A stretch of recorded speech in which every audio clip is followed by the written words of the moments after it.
Palavra da Verdade, a exposição bíblica com Hernandes Dias Lopes.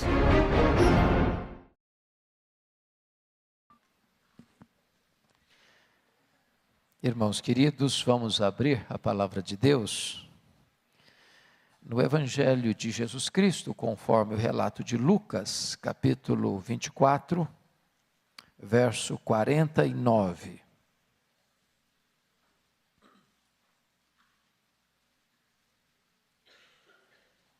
Lucas 24, 49.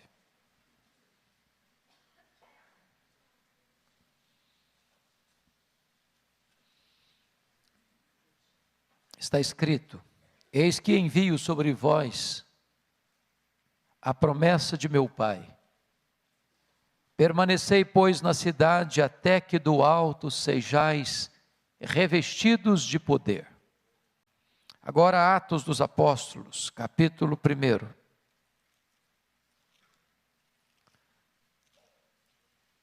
Versos 4 a 8.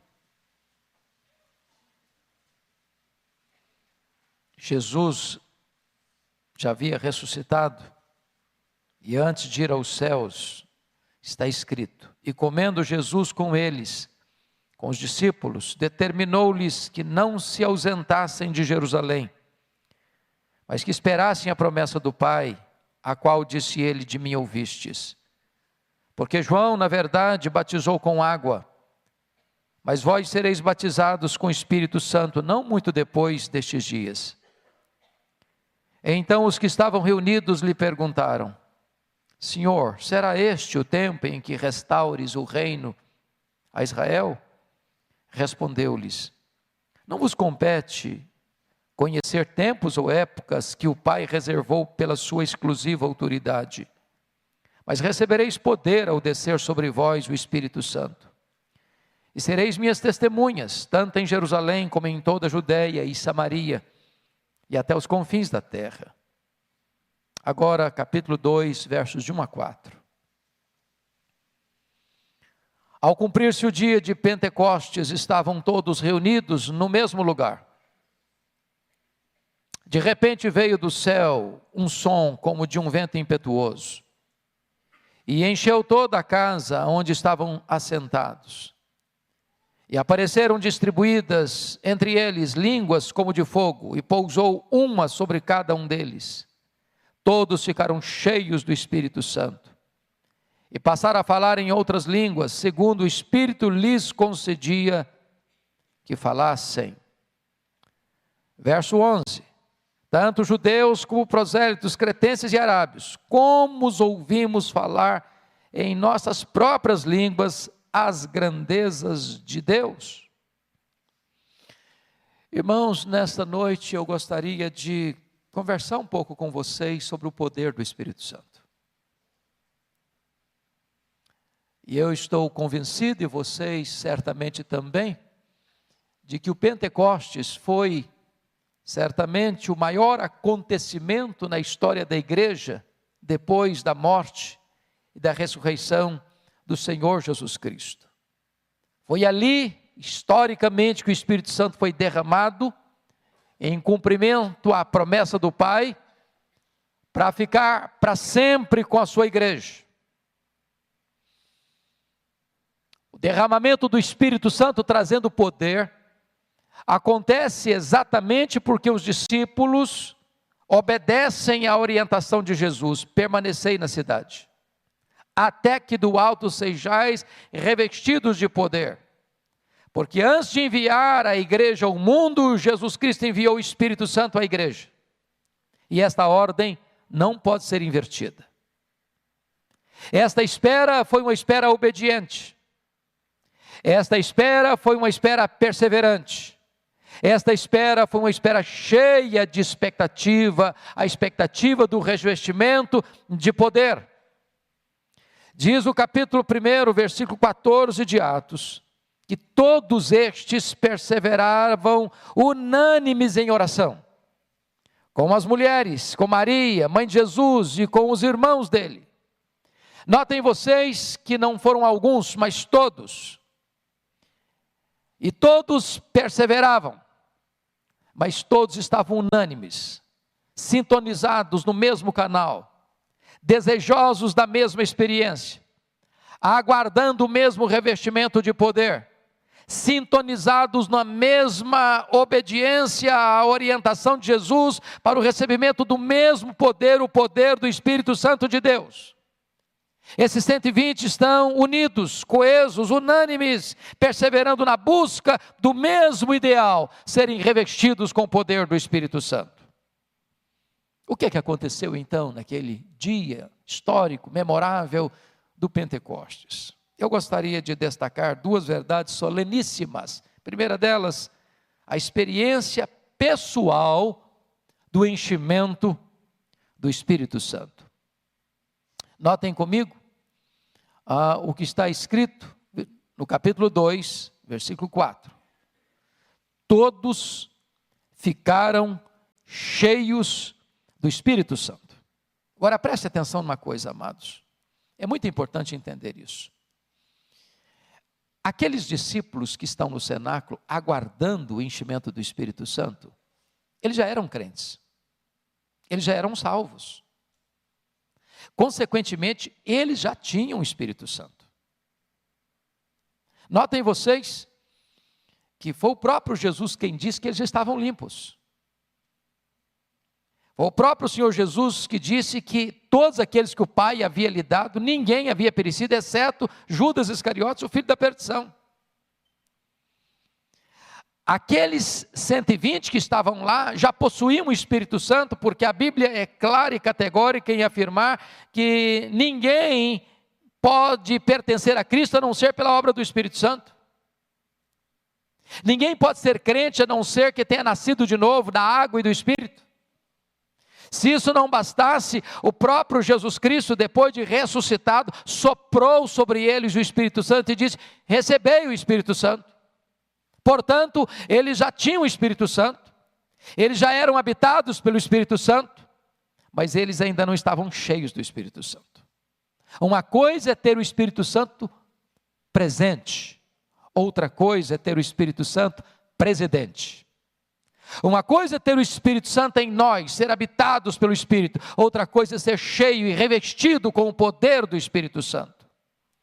E eu gostaria de hoje pensar com você, fazendo-lhe essa pergunta muito particular, muito pessoal. Você que está aqui, que é crente, que é salvo pela graça, que já foi lavado no sangue do Cordeiro, que tem o seu nome escrito no livro da vida, você está cheio do Espírito Santo? Há provas disso na sua vida? Há evidências disso na sua vida? Há sinais disso na sua vida? Porque ser cheio do Espírito Santo não é uma opção nossa, é uma ordenança do Senhor Jesus Cristo. É uma orientação clara e um imperativo absoluto que Paulo dá em Efésios 5,18. Não vos embriagueis com vinho no qual há dissolução, mas enchei-vos do Espírito. E esse verbo está no presente contínuo, dizendo o seguinte, que ontem você pode ter sido cheio do Espírito Santo, mas hoje você precisa ser cheio de novo, porque a plenitude de ontem não serve para hoje.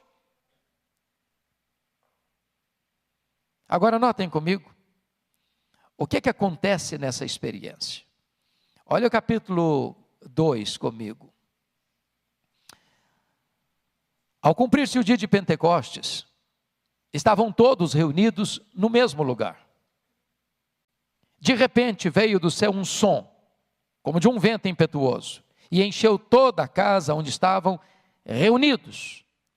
Notem vocês que o Espírito Santo vem na semelhança de um vento, como um vento impetuoso. E o vento é um símbolo do Espírito. E foi o próprio Jesus Cristo quem disse isso, que os ventos sopram onde quer. Ouves a sua voz, não sabes de onde vem, nem para onde vai. Assim é aquele que é nascido do Espírito. E quando Jesus lança mão desta figura, desta imagem, deste emblema do vento, para ilustrar a obra do Espírito Santo, ele está nos ensinando algumas lições. Primeiro, o Espírito Santo de Deus é livre, ele sopra onde quer. Ele não pode ser comandado, ele não pode ser dirigido, ele não pode ser coordenado pelo homem, ele é livre. Ele é livre e Ele sopra onde quer. Ele sopra onde você jamais soprou. Ele sopra onde você jamais esperaria que Ele soprasse. Ele sopra e ninguém pode resistir ao sopro do Espírito Santo de Deus, porque além de livre, Ele é soberano. Ele é soberano, Ele sopra numa cadeia, Ele sopra numa escola de samba, Ele sopra num campo de futebol, Ele sopra numa boate, Ele sopra no bar da esquina, Ele sopra num terreiro de macumba, Ele sopra lá no hospital, Ele sopra na praça, na rua, aqui na igreja, dentro da sua casa, no leito de um hospital. Ele é soberano, Ele sopra onde quer, mas Ele é misterioso. Você não administra o Espírito Santo, você não domestica o Espírito Santo. Ele é livre e Ele é soberano. E Ele vem, diz o texto, como um vento impetuoso, irresistível. Mas notem comigo, por gentileza, versículo 3. E apareceram, distribuídas entre eles, línguas como de fogo. E pousou uma sobre cada um deles. Notem vocês que a experiência do enchimento não é coletiva, mas particular, pessoal. E desta forma, irmãos, a plenitude do Espírito Santo é para pessoas, é para indivíduos, é para você, é para mim. Estas línguas como de fogo pousaram, mas não pousaram no ambiente geral, não pousaram na coletividade, uma sobre cada um deles. Agora notem. O Senhor Jesus Cristo, através do seu precursor João Batista, foi categórico em afirmar, quando as pessoas queriam fazer dele o Messias: porventura tu não és o Cristo? E João Batista disse para as multidões: eu batizo com água, mas aquele que vem depois de mim é mais poderoso do que eu. E Ele vos batizará com o Espírito Santo e com fogo. Se você olhar a história bíblica, Deus se revelou através do fogo. Foi assim lá na sarça ardente, no Monte Sinai. Foi assim lá no Monte Carmelo, com o profeta Elias. O fogo de Deus veio, consumiu o holocausto. Foi assim quando Salomão estava consagrando o templo. A presença de Deus veio como fogo. A Bíblia diz, e as Escrituras nos informam, que o trono de Deus é fogo, que Deus é fogo, que a palavra de Deus é fogo, que Ele faz dos seus ministros labaredas de fogo. E agora o Espírito Santo vem como línguas como de fogo, porque Jesus veio e a promessa de que Ele viria e batizaria com o Espírito Santo e com fogo. É claro que esse texto é um texto que dá margem para alguns e outros estudiosos dizerem que não, que batismo com o Espírito Santo é uma coisa, e que batismo com fogo é o oposto de batismo com o Espírito Santo. Mas notem vocês que o texto não está dizendo Ele vos batizará com o Espírito Santo ou com fogo, mas Ele vos batizará com o Espírito Santo e com fogo, de tal maneira que as mesmas pessoas recebem tanto um quanto o outro. E aí me leva a uma ideia feita por Edwin Orr. Edwin Orr esteve aqui no Brasil no centenário do presbiterianismo. Talvez foi a pessoa, pelo menos que naquela época, mais conhecia e pregava sobre avivamento na história da igreja. E Edwin Orr relata um fato curioso, que ele estava pregando um grande culto de praça pública, uma grande multidão, e ele tem uma atitude que gera inicialmente muita estranheza, porque ele chama dois pastores à frente. Um pastor aspersionista, como um presbiteriano, por exemplo, e um pastor imersionista, como o irmão pastor Batista, por exemplo. E aí, na frente de toda aquela multidão, ele perguntou para os pastores assim: qual de vocês usa mais água no batismo? Gerou um constrangimento no auditório. Era uma pergunta impertinente, era uma pergunta que gerava uma espécie de constrangimento público para aqueles dois ministros do Evangelho. E antes que o desconforto pudesse ser gerado, ele respondeu: não importa a quantidade de água que vocês usam no batismo, a língua continua seca. Nós precisamos de um batismo de fogo, porque só o fogo pode entrar para as suas entranhas e purificar você. Quando você trata do batismo com fogo, você está pensando em 4 coisas. Primeiro, o fogo ilumina. Segundo, o fogo aquece. Terceiro, o fogo purifica. Quarto, o fogo alastra. Nós precisamos deste revestimento e deste poder. Deste poder. Aliás, quando você vai estudar as Escrituras, lá no livro de Levíticos, capítulo 6, 5 vezes aparece lá a exortação, a instrução, para não deixar o fogo apagar sobre o altar. Porque o fogo tem 2 características, ou ele alastra, ou ele apaga. Para que o fogo continue aceso no seu coração, é necessário você manter o combustível do fogo. Alimentar o fogo, porque senão ele apaga. Há muitos crentes, meus irmãos, que hoje estão como que cobertos de cinzas. Houve um tempo na sua vida que houve fogo, houve um tempo na sua vida que houve fervor, houve um tempo na sua vida em que havia amor por Jesus, alegria na presença de Deus, delícia na oração, prazer no louvor, paixão pelo Evangelho, alegria em falar de Jesus Cristo. Esta chama foi apagando, foi ficando uma chama bruxuleante, e de repente esse fogo apagou, e essas brasas se tornaram um carvão cheio de cinzas e coberto de cinzas. Por isso o apóstolo Paulo diz para Timóteo: Timóteo, reavive, meu filho, o dom que há em você. E a palavra reavivar aí é o uso de foles para acender as brasas, para levantar o fogo, para aquecer novamente, para trazer fogo de novo. Nós precisamos deste fogo do Espírito Santo de Deus. E eu não estou falando de fogo estranho. E eu não estou falando de fogo fátuo, eu não estou falando de fogo plástico, eu não estou falando de fogo produzido pela terra, eu não estou falando de fogo produzido pelo homem, eu estou falando do fogo do Espírito Santo de Deus, que aquece, que inflama, que purifica e que alastra para a glória de Deus. O general William Booth insistia com o seu povo: a tendência do fogo é apagar-se, vigie o fogo no altar do seu coração. Irmãos, nós precisamos de uma igreja inflamada, quentinha, viva, cheia do fogo do Espírito de Deus. Às vezes eu olho para alguns crentes, parece mais uma barra de gelo do que uma fornalha acesa. Parece mais uma barra de gelo conservando o religiosismo, quando na verdade nós devemos ter o coração aquecido. Perguntaram certa feita para Dwight Lyman Moody, como é que começa um avivamento na igreja? Ele diz o seguinte: você quer começar um avivamento na igreja? Acenda uma fogueira no púlpito. O crente precisa ter fogo no coração, fogo de fervor, de entusiasmo, de alegria, de paixão pela obra de Deus, de zelo pela glória de Deus. Precisamos de línguas como de fogo, amados irmãos. Não basta você arrumar a lenha, não basta você colocar a oferta no altar, é preciso que o fogo venha.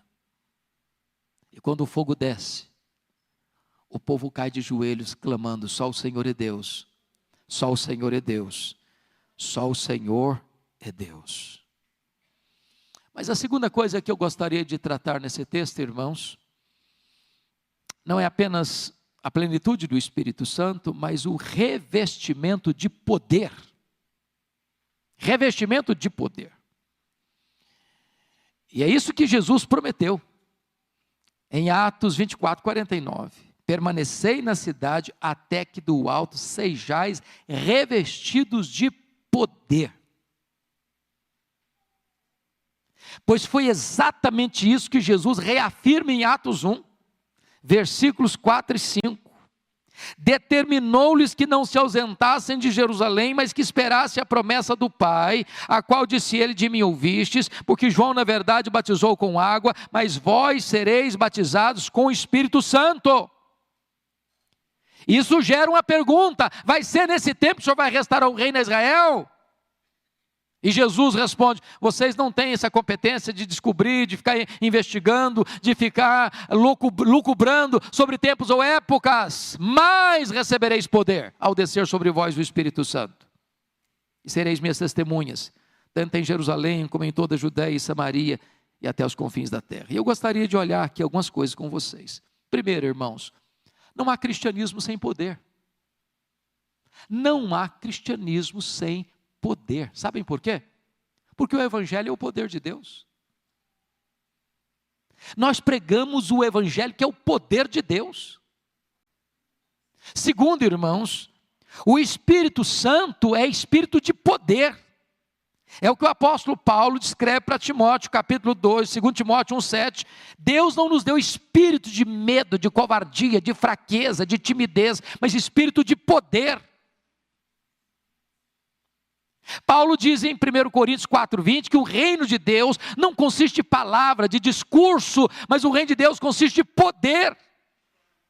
Então não há cristianismo sem poder. Então não deveria existir cristão sem poder. Mas a pergunta é, estamos nós revestidos com esse poder? Notem comigo, o próprio Senhor Jesus Cristo, sendo um homem perfeito, não abriu mão desse poder.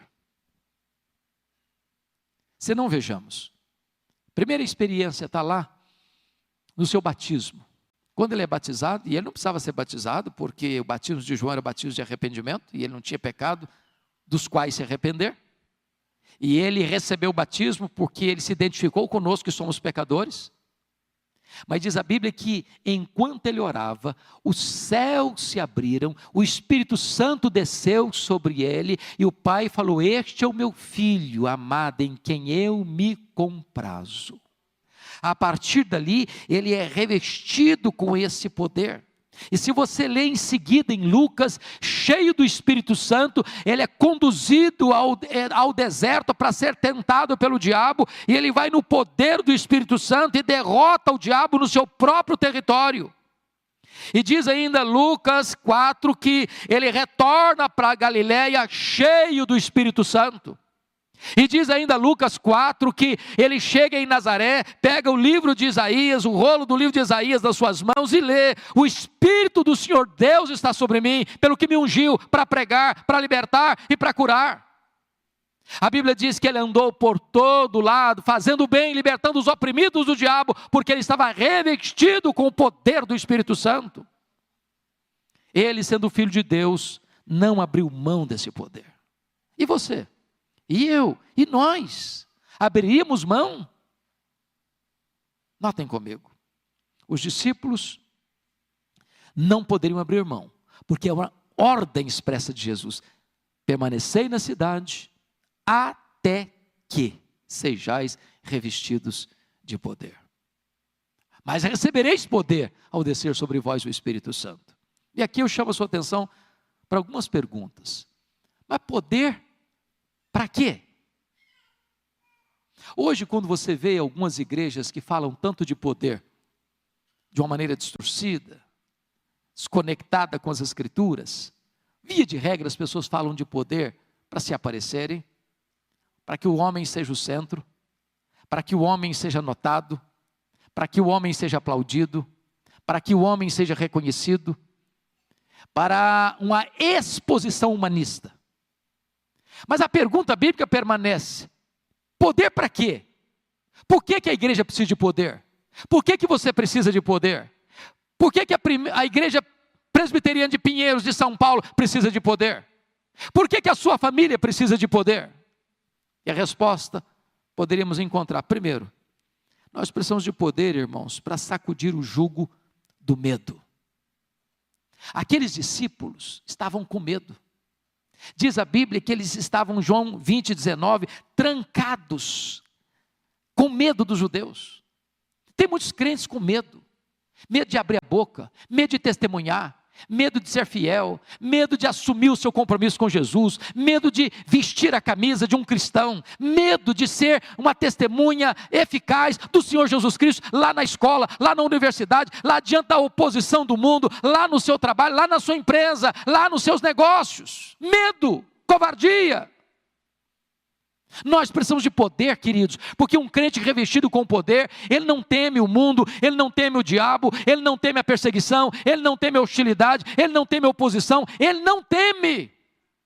É por isso que Paulo diz para Timóteo: ó Timóteo, meu filho, Deus não deu para nós espírito de medo, Deus não deu para nós espírito de covardia, Deus deu para nós espírito de poder, Timóteo. Segundo lugar, irmãos, poder para quê? Poder para quê?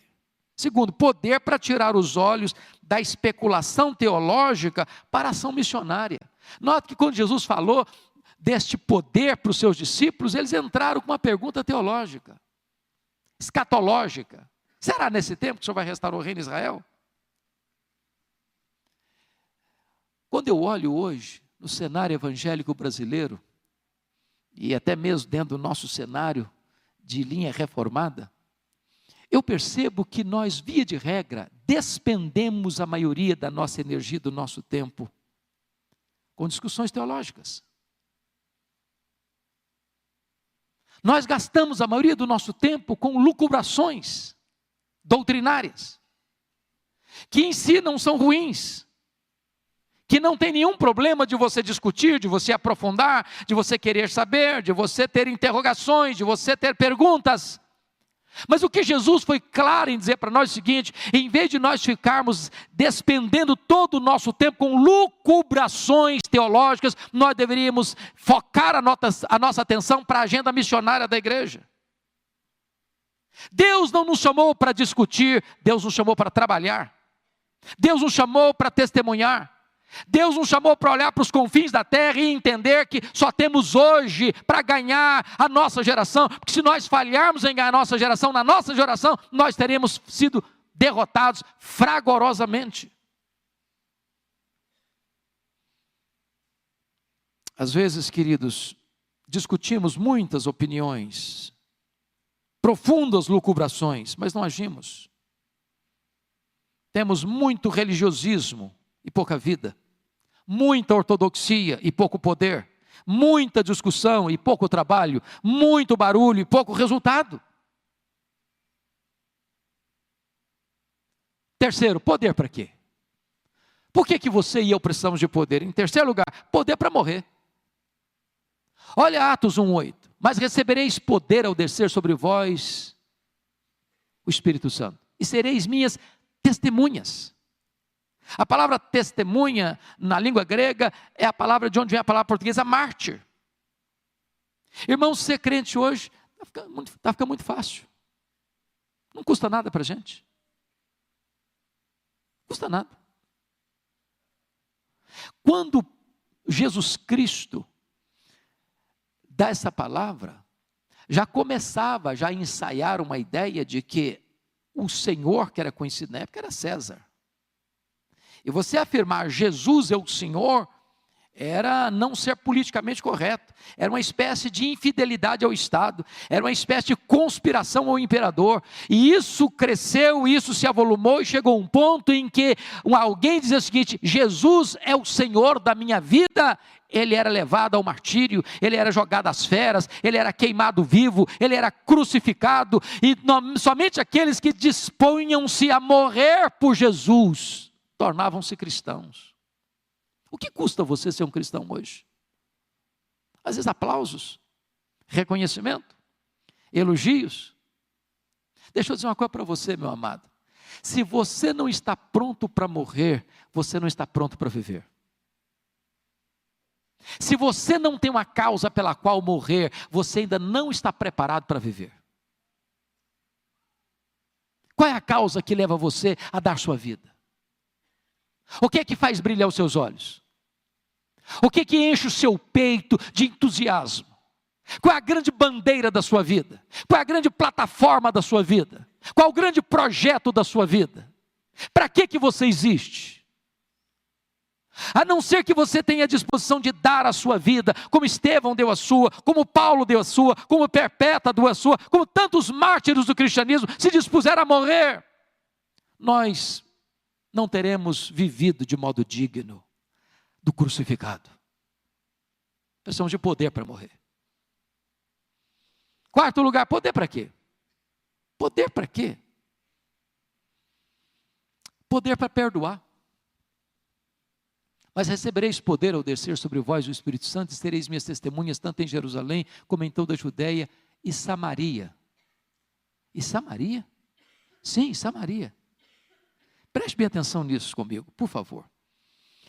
Se você ler Lucas, Evangelho de Lucas, capítulo 9, quando Jesus desce do monte da transfiguração, e ele já está no final do ministério, porque se você ler Lucas capítulo 9, a partir do verso 51, 53, Jesus já está caminhando para Jerusalém, e caminhando para a cruz.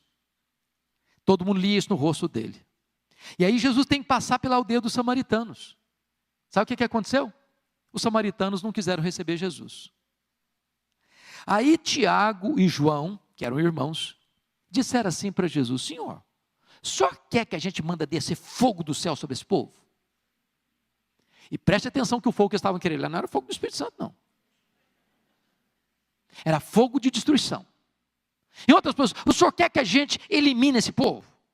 Que esse povo morra? Aí o que acontece? Jesus vai para Jerusalém. Jesus morre na cruz. 3 dias depois Jesus ressuscita. 40 dias Jesus fica entre eles. Jesus vai para o céu. 10 dias depois Jesus derrama o Espírito Santo. Mas antes de derramar o Espírito Santo, Jesus diz para eles assim: vocês vão ser testemunhas lá em Samaria. Aí o diácono Filipe vai para Samaria.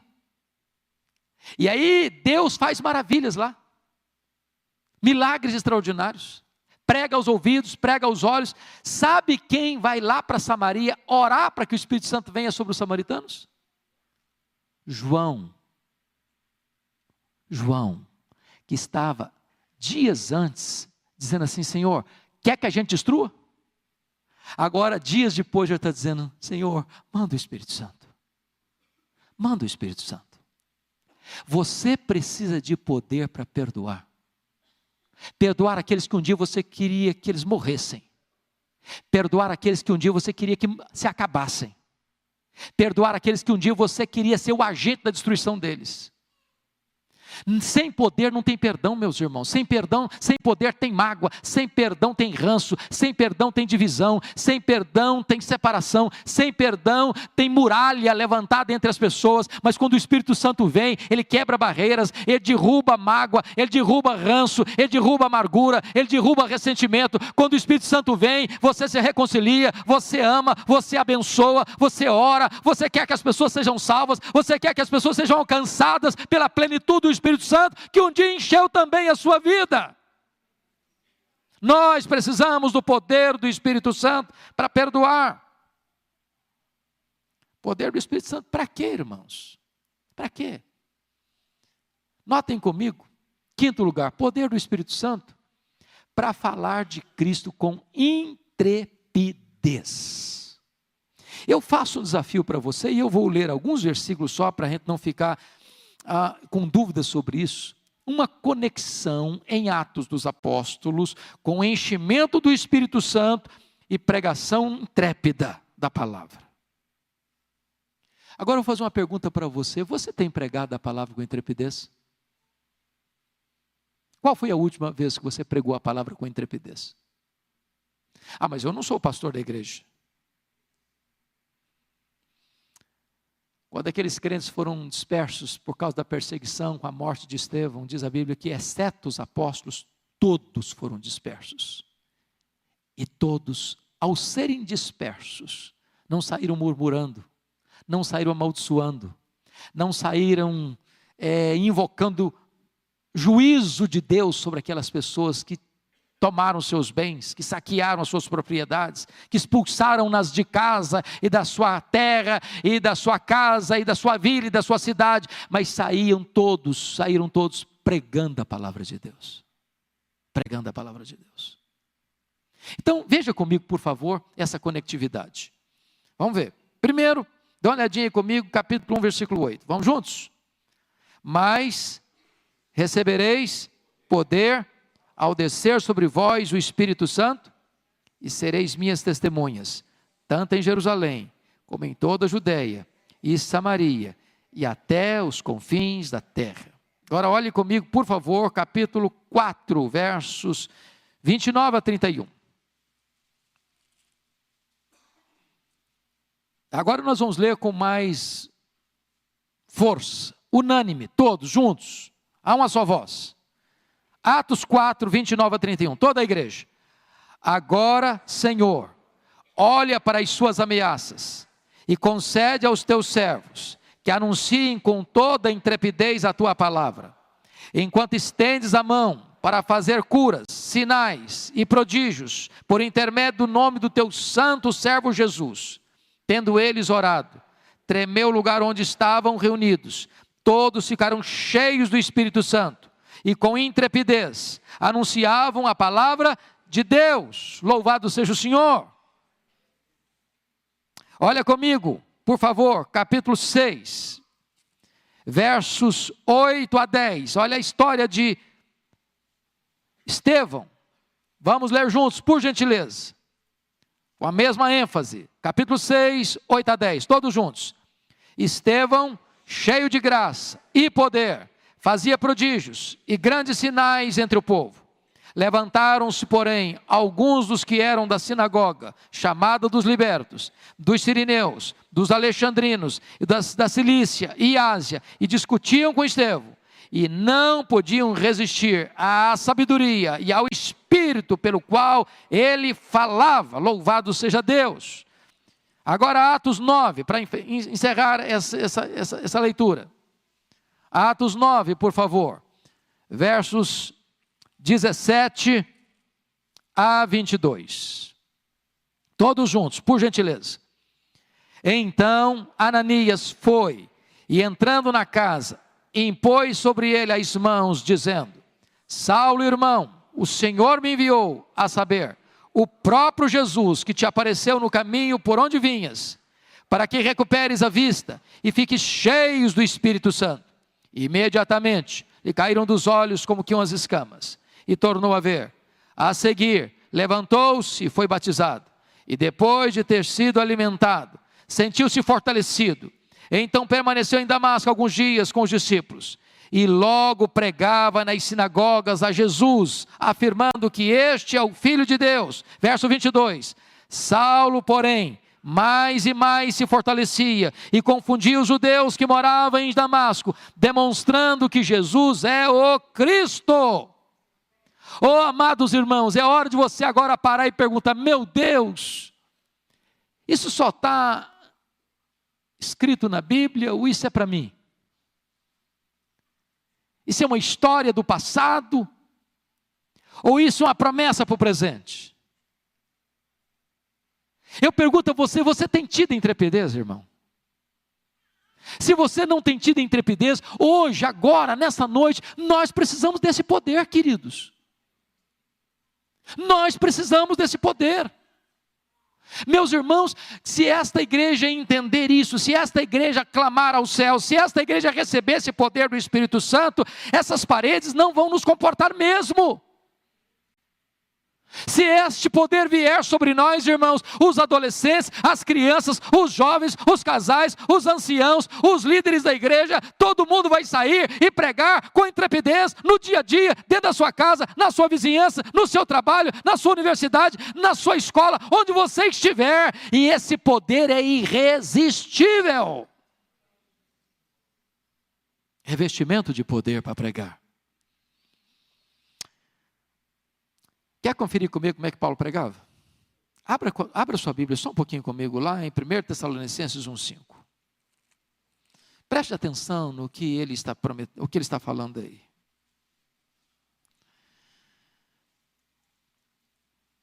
Eu queria que a igreja toda lesse comigo. 1 Tessalonicenses, capítulo 1, versículo 5. Toda a igreja. Há uma só voz, vamos ler. Porque o nosso evangelho não chegou até vós tão somente em palavra, mas sobretudo em poder, no Espírito Santo e em plena convicção, assim como sabeis ter sido o nosso procedimento entre vós e por amor de vós. Meus amados, vocês precisam orar pelos pregadores. Ore pelo pastor Ival, ore por mim, ore pelos pastores da igreja. Alguém já disse que banco sem oração é púlpito sem poder.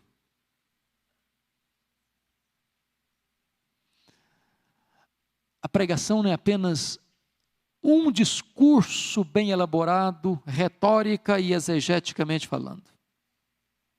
A pregação pressupõe demonstração de poder. a ponto da pessoa entrar com o coração mais endurecido e esse poder ser quebrado, e essa resistência ser tirada. Sabe por quê? Porque o Evangelho é o poder de Deus, e a palavra aí é dinamite. Dinamite é usada para explodir pedra granítica.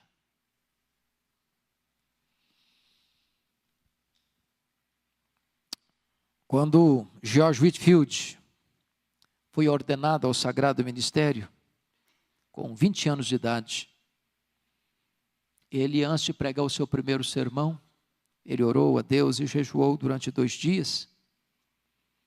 E no seu primeiro sermão, depois de pregar, reuniu-se uma comissão para despojá-lo do ministério.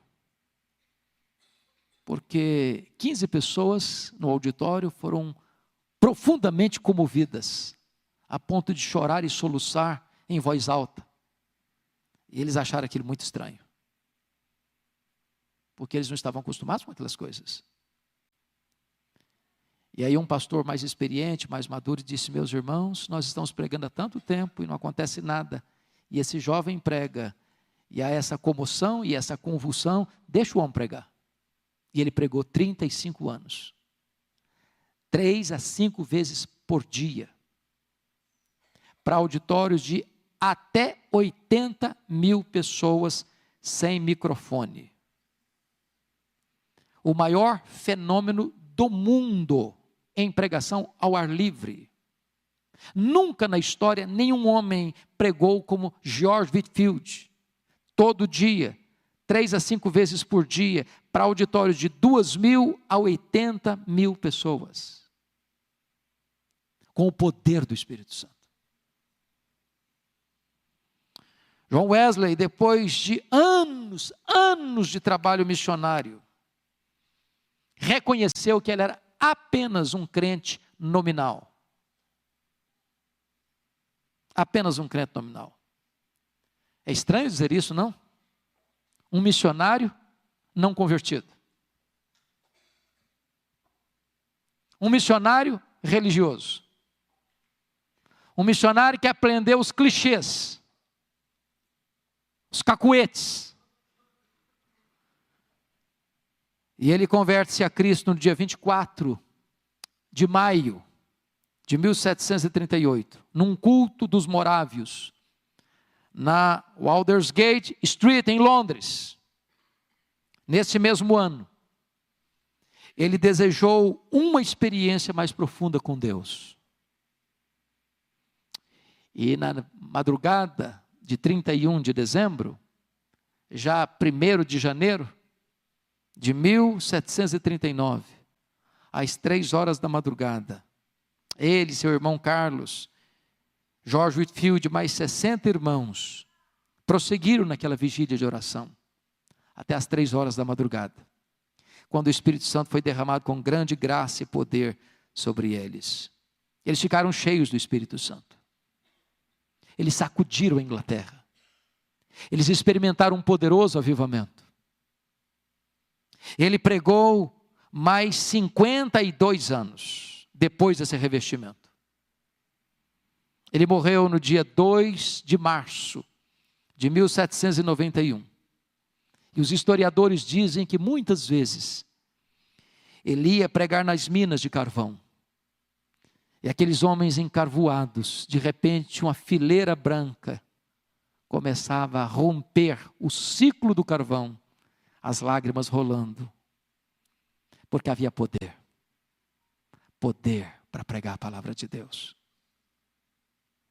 Vocês conhecem a história de Moody, que rogou a Deus para usá-lo, que ele quis ser usado por Deus, orava por isso, até o dia que ele foi revestido com esse poder. E depois que ele é revestido com esse poder, ele leva a Cristo mais de 500 mil pessoas.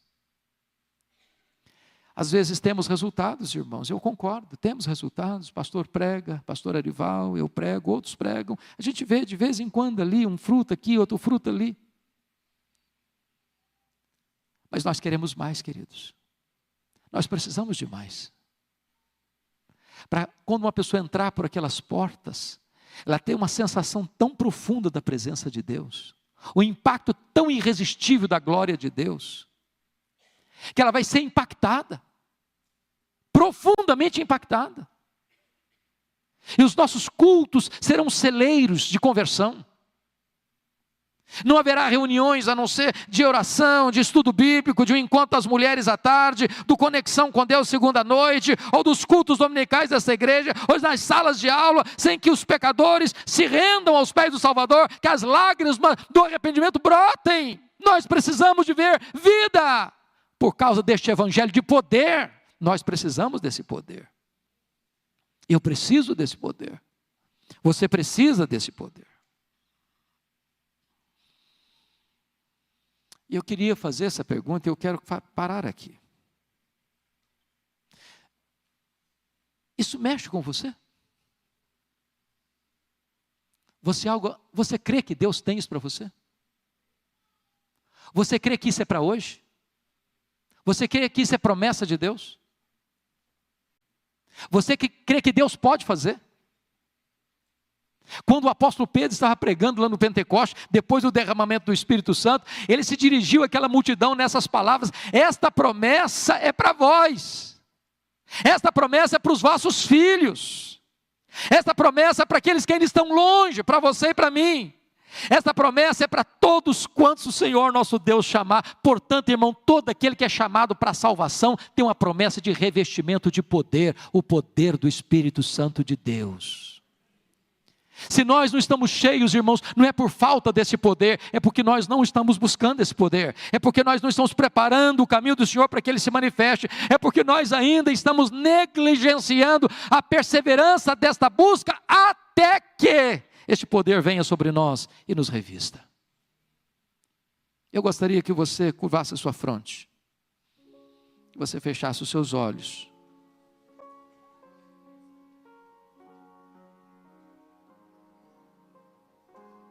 Que você sondasse agora mesmo o seu coração. E a pergunta é essa: você está cheio do Espírito Santo? Você foi revestido com o poder do Espírito Santo? Do que você está cheio? O que encanta o seu coração? O que faz os seus olhos brilharem? Qual o grande anseio da sua alma? Qual o grande projeto da sua vida?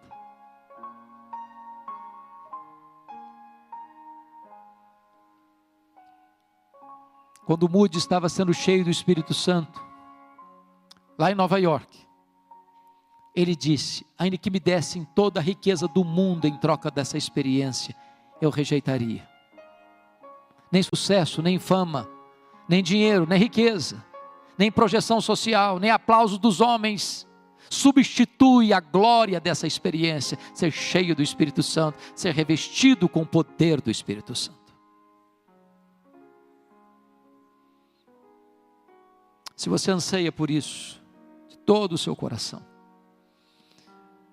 se você hoje quer colocar sua vida nas mãos do Deus vivo: Senhor, eu quero ser cheio, eu preciso ser cheio, mas talvez tem coisa para ser retirada, porque se existe uma lei da física que dois corpos não podem ocupar o mesmo espaço ao mesmo tempo, é hora de você dizer: meu Deus, o que é que está impedindo a plenitude do Espírito Santo na minha vida? Tenha coragem de romper com isso, tenha coragem de largar práticas de pecado, tenha coragem de romper com aquilo que está impedindo a plenitude do Espírito Santo, obstruindo o caminho da plenitude, impedindo que essas torrentes venham sobre a sua vida.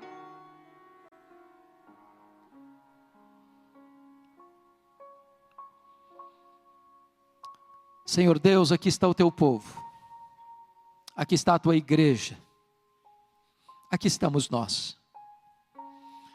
Ah, Senhor, nós tantas vezes olhamos para o nosso coração e parece que esta vinha está murcha, devastada. Mas o que oramos nesta noite, Senhor, restaura a tua vinha.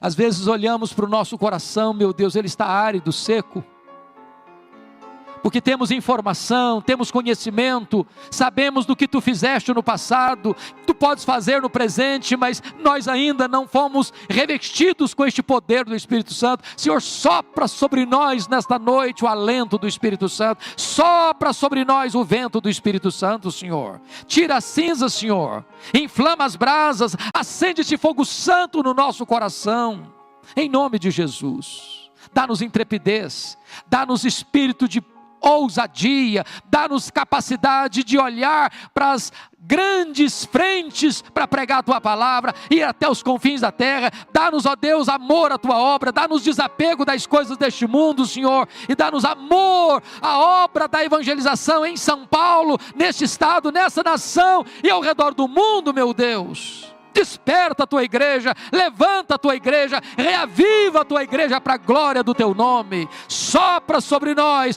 um sopro de vida nesta noite e enche-nos do Espírito Santo e reveste-nos com o poder do Espírito Santo, em nome de Jesus, para a glória de Jesus. Aleluia. Amém. Palavra da Verdade, a exposição bíblica com Hernandes Dias Lopes.